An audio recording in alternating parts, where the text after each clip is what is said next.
Welcome to the Inside Startup Investing Podcast powered by KingsCrowd. As always, I'm your host, Chris Lustrino. From discussions with founders and VCs to industry experts and special guests, we want to provide you with the inside scoop on all things startup investing.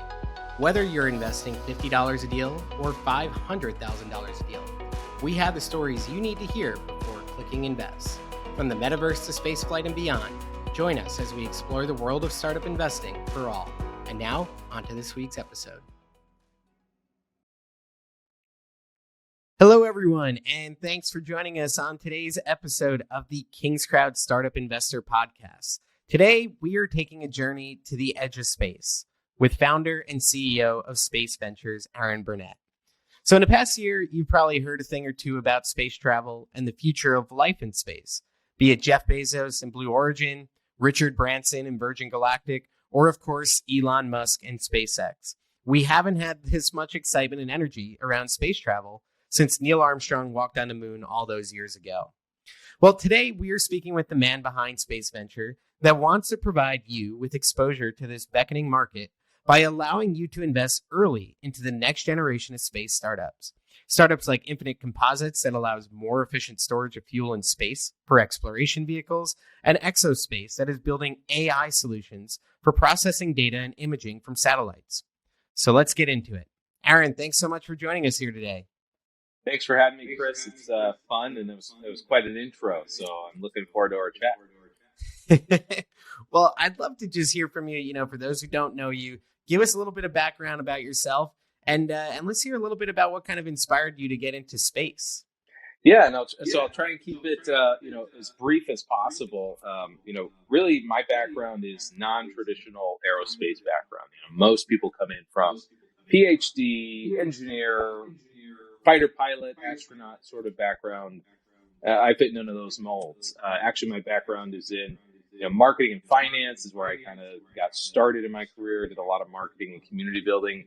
But really, the origin story for this is centered around a couple of key events, and one event in particular.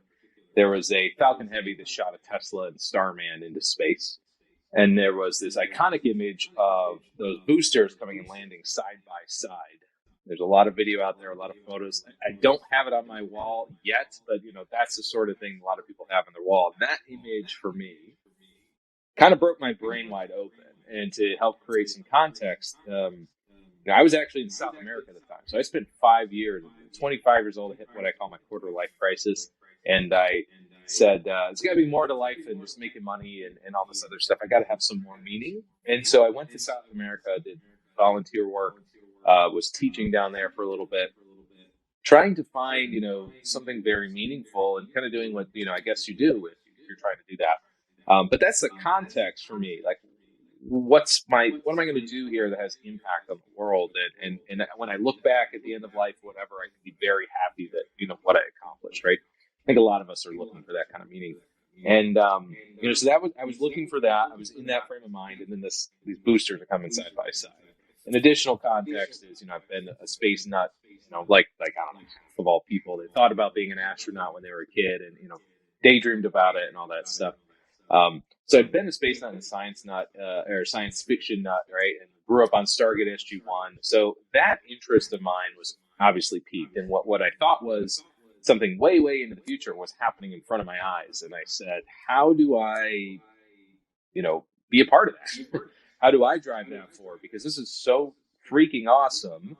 I can't believe that it's real. Like, my brain was having trouble comprehending the reality of it all. So that really kind of was that moment that really pushed me into trying to understand the industry, understand as much as possible about the industry, going from, everyday astronaut rocket, diving into rockets and all that stuff and the history of rockets, which is a little bit more just, mainstream learning, to reading, space capital, private investment industry reports, and learning about all the money that's going into it and how that's growing a lot year over year. And then diving in and realizing there's a massive capital gap for very early stage companies, particularly in space, particularly pre-revenue space companies, and figuring out how can I, bridge the gap between the public and those companies to solve two people's problems. One group feels like they don't have access to space, and the other group feels like they can't get started without, I don't know, stumbling on a large pot of gold to just to get their product into space and start creating, some commercial revenue. So that's my background, a little bit of the story, and a little bit of how we started what we're doing here. Love that. I'm curious, before we hop into space ventures a little bit, you kind of mentioned reading some of these reports and the gap that exists in capital. Can we talk about some space stats in the industry? What type of money is going into this space, where it's going, where it's coming from? Yeah, that's really good. So, I'm going to focus on the private equity side of space for now. You may want to double check the exact number, but the last I saw was about 10 billion in private investment that went into space. And when I started, so a few years back, it was 6 billion was a big story.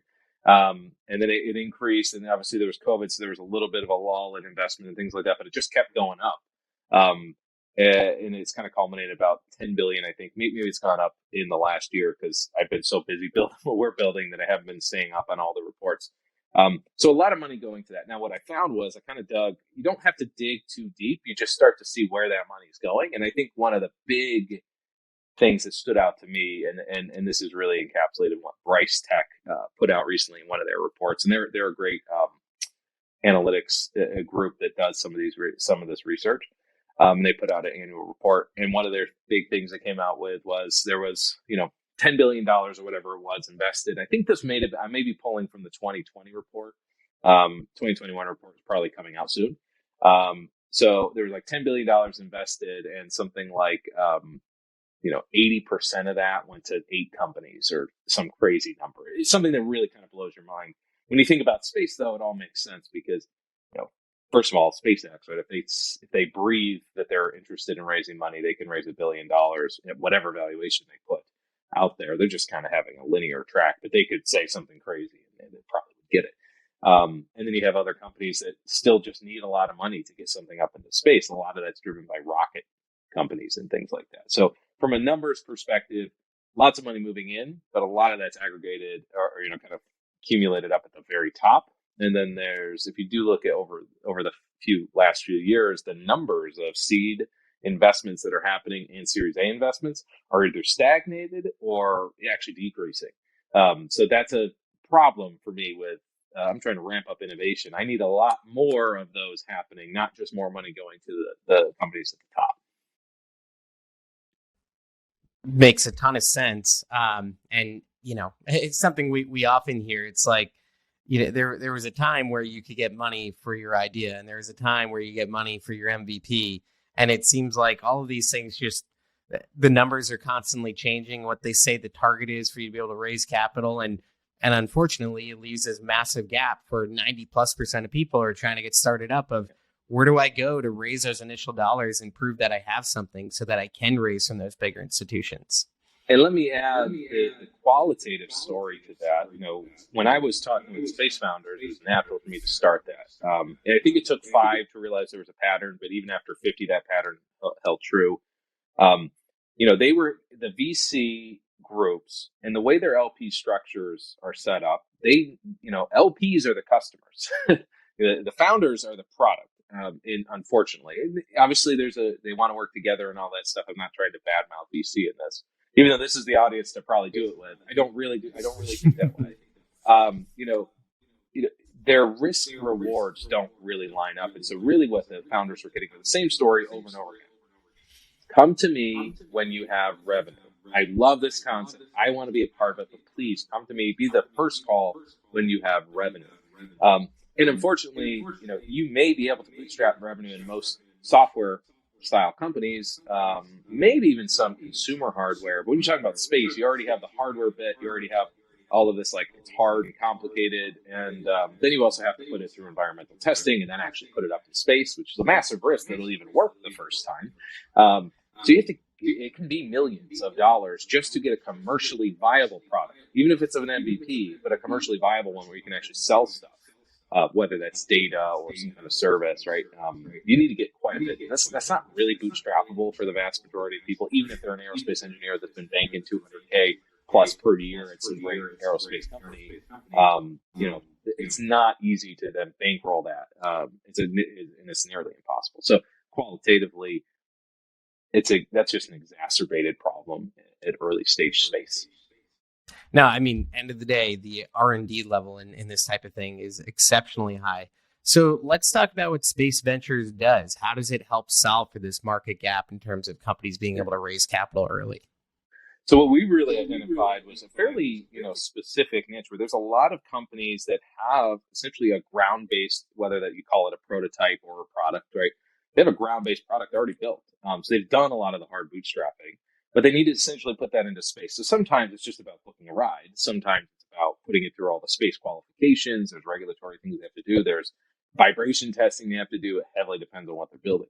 So we really found that, there's a lot of technology that's sitting on shelves right now that, like, once they're in space, they can actually start producing real revenue. So we tend to focus on, or at least one of the niches we like is, that pre-revenue company that's that one step. I mean, there's many steps involved, but if you think about it, that one small step to revenue. And so that's really where we try and focus. And then one of the other things that, obviously, given the nature of space and given the nature of the interest in space, and then given the nature of a lot of big companies, even larger companies that are interested in it, we found that there's a lot of interest in larger, later stage companies trying to bring in, whether that's, their next customers, or, because there's a lot of folks in the industry on our platform, or engineers for talent, or even just that buzz, that crowd buzz that they really all crave. That everyone wants to be Elon, right? Everyone wants to have that level of kind of success and fandom, driving their stock price up and things like that. So, what we really focus on are companies like that. And then when you say we also focus on space companies, there's a definition there that's hard to necessarily define. We tend to focus on hardware that lives above the Kármán line. That's not a true strict definition. Serves the space industry, serves the industry in some ways, really where we tend to draw that line. And then we do a lot of due diligence to try and, keep what we feel is, even though it's still kind of a minimum bar, we feel it's a relatively high minimum bar for bringing companies into the platform. Well, I think that's one of the most interesting things for me that I've kind of learned, even just checking out Space Ventures, is that, space technology is about so much more than just space travel. There's satellites, there's the tools that you need for doing research in space, all of the imaging equipment, data equipment. So it is pretty interesting to see how broad the scope actually is. Would love to get your thoughts. I'm sure many of our listeners have seen the Bezoses and the Musks of the world kind of go into space over the past year. What are your thoughts on what's going on right now and kind of this renaissance of interest in space travel? Is it a passing fad, or what is it that's kind of leading this charge and enabling it to become a trend? So I think an important metric to keep in mind when you're thinking about this is the number of billionaires, which we think is essentially the most elite class in the world, versus the number of astronauts. And you would assume that one of those is bigger than the other. But the billionaire number is something like 2,000 plus. And maybe that's gone down with recent market, numbers, but still pretty close to that number. And the number of astronauts is 600 something. So what you're dealing with is essentially the single most, elite class in the world, if you don't think about elitism. But really, the other way of thinking about it is that experience is a very specific, small group of people. And so, part of this idea of putting people into space, even if they're bringing the cost down from what was $50 million down to $2 million or $250,000, that's a substantial decrease. It's opening up the opportunity for millionaires now to go rather than just billionaires. But, essentially what's happening is people are experiencing something, and I'm kind of envious. I want to experience that as well. But if you want to look at what that experience kind of looks like, is you look at what happened to William Shatner or Michael Strahan when they came back, in tears and just very emotional, and you can't really begin to describe. You kind of, one of those things you kind of have to be there. And this is a consistent, the overview effect, that world kind of overview effect, is a consistent unifying function. I think that the world, or that anyone that's done that, repeats over and over again. I'm sure there's exceptions to that rule. They came back and somehow became a worse human being, but generally speaking, people come back and they really see the world in a more unified way, because it is us versus the void, not us versus us in this little planet where we're all inwardly focused. So I think that trend is generally a good thing. Obviously, the easy thing to poke fun of with a lot of the media and stuff like that, like to poke fun at, hey, it's just billionaires or what have you, or if it's like Salesforce, what they did with their recent Super Bowl ad, right? Oh, we should fix our planet first. The reality is, if you get into space, the industry, people that are working on the industry, a lot of them have a lot of focus on making the world a better place. Like holistically, this isn't like, I don't care. I want to, burn fossil fuels to get into orbit so that I can like burn more fossil fuels or create more junk, right? Everyone has their different focus, but there's a lot of companies working on environmentally focused, whether it's an Earth observation company, creating more data, weather data, right? So they can predict some of these crazy, weather events better, all that kind of stuff. Generally speaking, I think a lot of that industry is heavily optimistic and focused on fixing Earth's problems, not focused on, just dwelling in the fact that they exist. And so I do think that's a general trend that's headed in the right direction. I think I hope and I believe that it's here to stay. I mean, the industry itself, if you look at the numbers economically, it's something like 400, billion as an economy, and the projections from Morgan Stanley are $1 trillion within the next 20 years, and Merrill Lynch are at $3 trillion within the next 20 years. My expectation is quite a bit bigger, right? But I'm also that optimist. So that's obviously with space, we're talking about, to your point, 10 and 20 year horizons. That's why the projections they're giving are over very long periods of time. Everything takes a long time. Talk to me about what you kind of view as, what the next 1 to 2 decades looks like. How is our interaction with space going to change?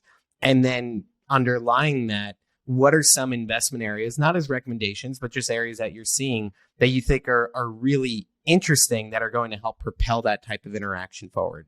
Yeah. So, one of the things to keep in mind is that space is a place, not an industry. So I've said industry many times. That's the way that we all tend to think, but space is a place where industry happens, right? So it tends to be quite focused in a very specific area.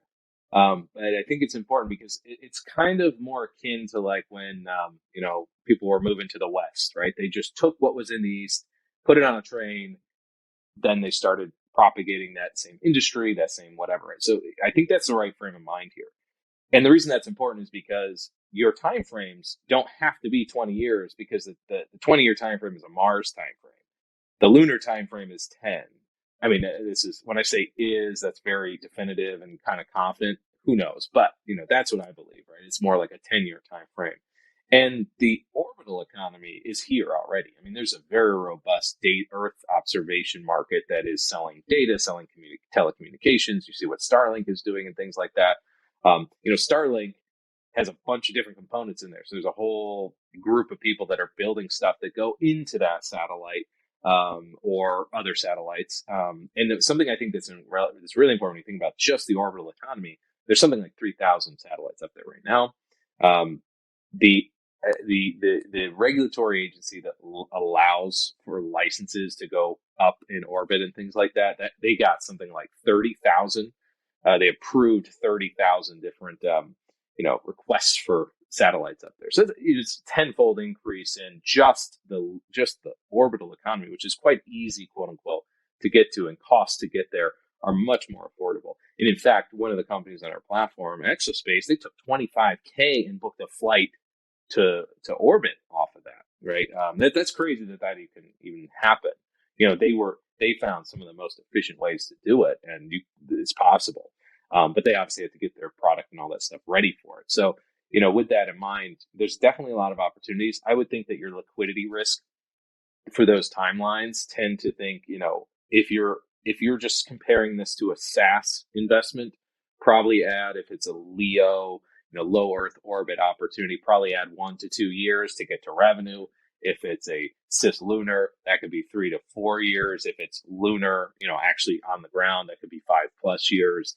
And if it's someone that's trying to sell you a Martian habitat, and obviously there's exceptions all around this, but someone's trying to sell you a Martian habitat, you have to be thinking much longer, right? So if you have those liquidity risks in mind, it probably makes sense. But it gives you various opportunities. And then one of the other things that's happening in general is that there's a lot of component players, right? People that are making the world's most efficient or the universe's most efficient, known universes, gas tanks, right? Or things like that, right?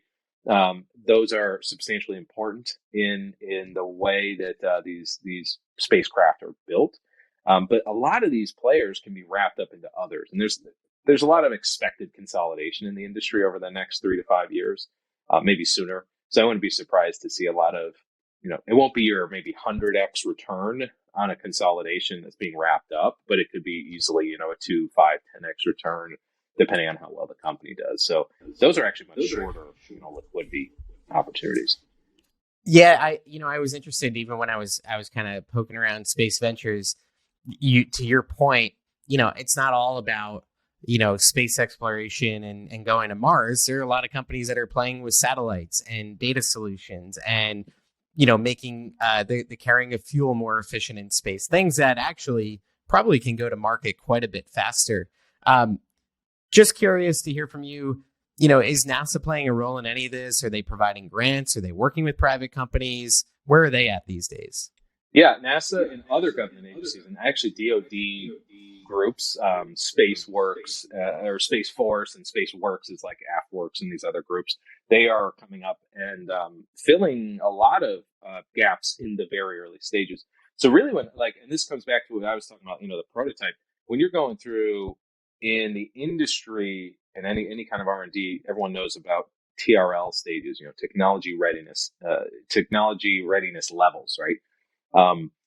Where are they at? Are they at 1 or 10, right? And so essentially 10 is like it's a product that's been being sold for years and years and years, and everyone trusts it, right? It's I don't know, it's the hammer that everyone has, right? And then 1 is it's an idea on a piece of paper, or maybe even not on a piece of paper at this point. So, a lot of the focus for some of these SBIRs, early stage SBIRs is in one of these grant programs, they tend to go in the 0 to 3 stage. And then there's kind of this 4, 5, 6, where you're taking it from a prototype and turning it into a commercially viable product. And then 7, 8, 9, it's like actually being used commercially in various stages. I oversimplified it, and the engineers listening to this will tell me how wrong I was describing that. But, roughly speaking, it's about appropriate. So where traditionally a lot of our companies have fallen, and I say our companies, I mean space as an industry, have fallen off, is in that they can get those earlier, grants and things like that are $50,000 to $150,000. It's in taking that from that stage to turning it into a commercial product that still requires hundreds of thousands or millions of dollars. And the government's not just going to write that check all the way through. What they kind of want to do is they give some seed funding. The SBIR program considers themselves like the seed funder of the United States, economy, right? So they give them seed funding, and then they expect to see private, funding coming in as well, right? So this is always the original intent. Oftentimes, though, with government, you have things that may not work right or may not be super efficient. And then instead of necessarily like taking something down, rebuilding it, they just add another thing that kind of adds more complexity, and who knows, right? So with that whole thing in mind, it's not easy. They do exist. We do tend to. So, essentially, I think everyone on our platform has a SBIR of some kind under their belt. There's a lot of opportunities to grab the $50,000 ones and things like that. So there's really it's a great way to de-risk some of this R&D, and there's not a major excuse to not go after any of them, right? So you really should be doing that and de-risk things. It's non-dilutive. It's a great opportunity for founders. So we highly encourage that. And then there's others where, they come to our platform after they already have 3, like Xeros, who just launched it, Quantum Laser Cons, right? They already have 3 lined up with different groups, and it's up to 500,000. So the R&D risk was substantially reduced, which is important when you're talking about quantum lasers in space, right? Because now all of a sudden it's like, okay, there's like multiple levels of intense, technical development going on here. So we feel more comfortable putting them out to the public once they've had some real de-risking on the R&D side. Well, if I've taken anything away from this conversation, it's that there is both an abundance of opportunity and just really, really unique investments in this space that are much grander than necessarily maybe what you get from watching television. So for those who are listening, they're going, gee, this sounds like a space I'd really love to be invested in. How can they get started? Where should they go? I would say you kind of want to, just like anyone that is already thinking about any kind of crowdfunding investment, any kind of private equity investment, you have to understand portfolio theory is kind of everything, right? This isn't, again, not investment advice, but you can Google this and figure this out. It's really important to diversify across things. Even if you think, and I'll use companies on my platform as an example, even if you think Imminent Composites is the absolute winner on our platform, if you had 10,000 to invest, don't put all 10,000 into them, right? I would suggest if I was, if this was me doing it, let's put it that way, I'd be putting, 2 and 2, right? In a couple of different, investments, because no matter what happens, there's a ton of risk. And when you talk about the liquidity risk of longer timelines involved, that just means more bad stuff can happen, right? And it's, there's essentially it's entropy here, right? We're always fighting that as a company, as a startup, right? So how can we create, the longer you're out there, you get to revenue, the more bad stuff can happen, the more, like a war can throw things off and really requires you to get there. So I'd be thinking about that regardless. And then, when it comes to space, one of the things it's interesting, again, space is a place, not an industry. So you have some consistent themes, like they have to get launched up there. They have to have considerations around radiation and orbital mechanics and all this stuff. But, any deep tech can happen in space. Like right now on our platform, we have advanced materials, we have advanced manufacturing, we have quantum, we have AI and machine learning. These are all their own areas of, deep tech and interesting concepts that are being done. But you can invest in any of those things and then also have a space layer to it. And the nice thing about space is that there's so much room for efficiency improvement that even really small improvements in what you might consider performance or something like that actually save a 10x on the ground, right, for cost savings and things like that. So that's one of the reasons why space has always been pushing things forward as far as technology innovation is concerned, because it's so costly to get something up that if you can save mass by a 10% mass savings, it can be still a 10x improvement in cost on the ground. So that's where the fact that you're operating on the edge is so expensive to operate on the edge. It really pushes you to innovate small incrementally, as well as big massive shifts. So in the ground, we tend to look at very specific. This has to be a 10x improvement. That's like the classic thing in startup. Is this a 10x improvement, or yes or no? And who knows if there are many of those out there left in space. A 2x improvement can totally change the game. That's examples of what some of the companies on our platform are doing. So if you're interested, obviously there are and we're not the only ones that do space. You can go to other platforms and look. What we really focus on are really trying to find what we believe are the top 10% in the industry. And we're tracking 1,200 companies in space that have various levels of connections to space and things like that. So we're constantly, talking to and looking at and trying to add value to companies so that we can attract the best. So with that in mind, you can go to spaceventures.com. You can look at the companies that are on there and look to see for yourself, do your own research and see if that's interesting. Excellent. Well, we'll drop that in the show notes for sure. I think it's a really cool site. I've definitely had a good time looking around at some of the companies that are on there, and it's certainly a very different flavor from what you'll typically see on your day-to-day, looking at startups. So a little more exciting than another B2B SaaS startup, that's for sure. But really, really cool stuff. Thank you so much for your time, your consideration, all of your thoughts on this industry. It's certainly an exciting time in this space for sure. Yes, it's been fun. I appreciate the questions and looking forward to coming back in a year or two from now, and we can talk about all the investment that's happened in space from the public. Absolutely. Well, Aaron, thank you again. Everyone have a wonderful day, and thank you for listening. Thank you so much for listening to another episode of Inside Startup Investing. Before you go, if you enjoyed the show, please give us a like or a positive review on Apple, Spotify, or wherever you listen to podcasts. And be sure to like and share our latest episodes. And if you like what you heard and want to learn more about how we can help you manage your startup investing search, diligence, and management at Kingscrowd, check us out at kingscrowd.com. Thanks, and until next time, happy investing.